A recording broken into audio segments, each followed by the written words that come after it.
It's a pleasure. Well, it's lovely to see you. All right, we are here with Austin Butler and Baz Luhrmann from Elvis.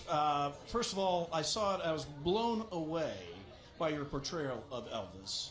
Talk about it. I mean, Elvis has been impersonated millions of times, but you didn't impersonate. You inhabited him. Tell me about your process. Oh, that's a wonderful compliment. Thank you. It was a long process. I was very fortunate. I had a year and a half before we started shooting, so I tried so many things, and I was surrounded by an amazing team of people.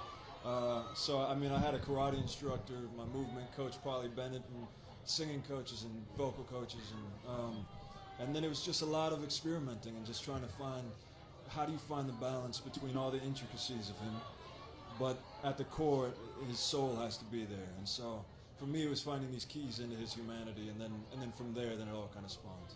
I think that's really a great way to put it. It was you found the humanity in a character that was larger than life, and obviously you tackle a project like this.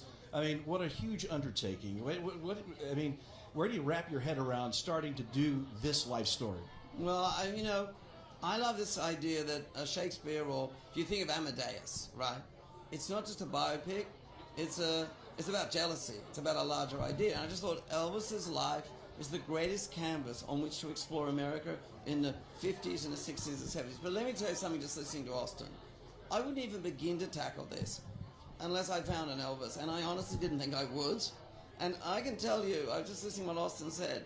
When Priscilla Presley saw this movie, she said, we were so nervous, weren't we, Oz? We were just more nervous than any screening in my life. Because she said, I don't know how this young guy's going to be able to do it. She said, what do you think it's like to have people come up to you with a curled lip and impersonate all your life your husband? And she said, when I saw the film, every move, every voice, every wink, but the more important thing was, how did Austin know what Elvis was like in the private moments, in the quiet moments, and the soul? And I think that, without that, there's nothing I could have done. I can't patch up not having a true and remarkable central performance. That's just the way it is. Well, it was a larger-than-life story to tell, but you made it feel very much alive, and you walked us through those periods, as you mentioned, in the 50s and the 60s. And so very important to live in that moment and live in those time frames.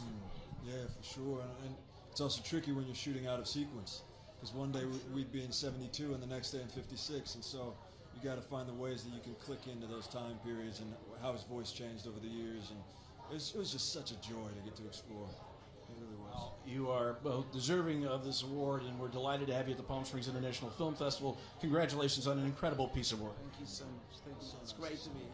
I also really look forward to hearing your Sinatra voice one day. I hear you have one of the greatest singing voices of Sinatra. I don't know who you've been talking to. I want to see you and him do Sinatra and Elvis on the Sinatra show. There you go. I love that idea.